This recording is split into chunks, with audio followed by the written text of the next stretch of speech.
This is Chapter 18, Dietary Fat and Breast Cancer. Female breast cancer is now the most commonly occurring type of cancer worldwide, with more than 2 million new cases diagnosed in 2020. Rates are much higher in more developed countries, with Australia, New Zealand, Western Europe, and North America showing the highest incidence rates. Cases steadily rose during the 80s and 90s, but began to fall in the early 2000s, most likely largely due to a decline in hormone replacement therapy use in postmenopausal women. Rates began slowly rising again in 2007, and incidence rates continue to rise just under 0.5% each year in the U.S., particularly for estrogen receptor positive cancers, which have been strongly associated with obesity. The hypothesis that dairy fat intake influenced the development of breast cancer began with animal studies in the 1950s.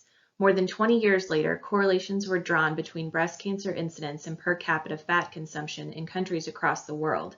Disappearance data, which we know does not take food waste into account, showed that countries with higher dietary fat intake also had higher rates of death from breast cancer. By conducting migrant studies, researchers have found that the substantial differences in breast cancer rates in countries around the globe are not due to the genetic differences, but rather the dietary exposure of a specific region. These regional influences can impact the risk of offspring of immigrants and immigrants themselves, but timing of exposure and how long a group retained their home culture can impact the rates. A large population-based study examined the influence of migration history and acculturation on breast cancer risk in Hispanic women ages 35 to 79, and found that breast cancer risk was 50% lower in foreign-born Hispanics than U.S.-born Hispanics.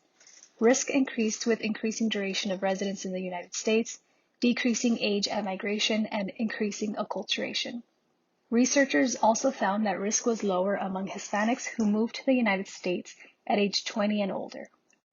It's important to note that the latency period for breast cancer is entirely unknown. Thus, studies related to life stages are abundant as researchers attempt to understand how diet and lifestyle at all stages could have an effect on breast cancer diagnosis, which is most likely to happen post-menopause. The mean age of breast cancer diagnosis is 67. Of the diagnosis in 2019 and 2020, approximately 4% were women below the age of 40 and premenopausal. With the major hormonal shift at the menopause milestone, many studies examine 50 years of age as a threshold for breast cancer prevalence. There is a strong relationship between healthy weight and reduced risk of breast cancer in postmenopausal women, yet findings are complex on premenopausal weight. Many studies, some observational and prone to bias or error, found that obesity premenopause is associated with a lower risk of breast cancer diagnosis. Additionally, some studies look further back into childhood and teenage consumption trends.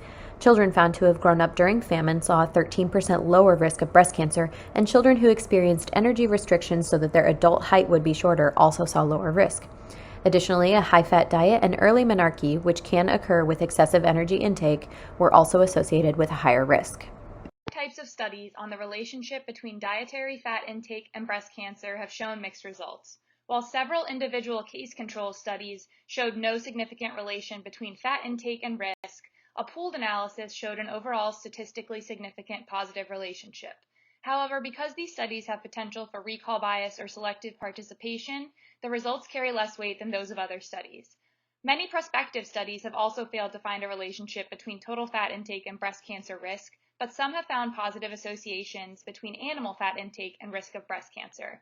The Nurses' Health Study 2 found that premenopausal women who consumed diets high in animal fat had a 40 to 50% higher risk of developing breast cancer compared to women who ate little to no animal fat. Researchers ultimately proposed randomized control trials of fat reduction to more clearly ascertain the association between dietary fat and breast cancer.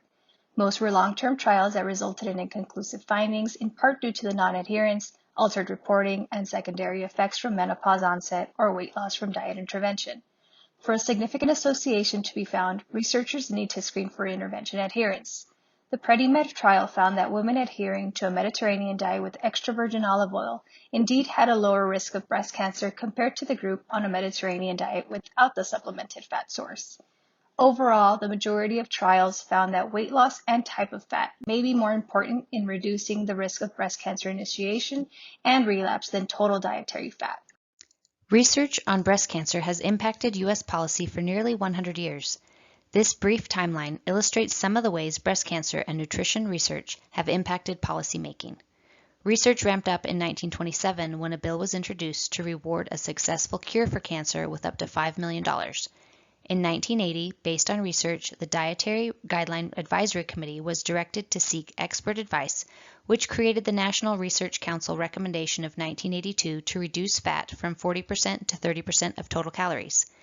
This year, Representative Sheila Jackson Lee sponsored a bill called the Triple-Negative Breast Cancer Research and Education Act of 2021 to learn more about the 10 to 20% of breast cancer patients who do not have the HER2 protein and whose cancer does not have estrogen or progesterone receptors.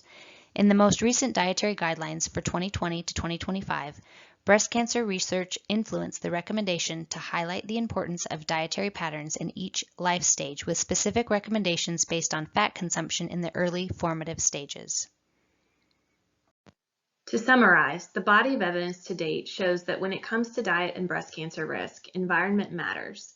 Type of fat may be more important than overall dietary fat intake.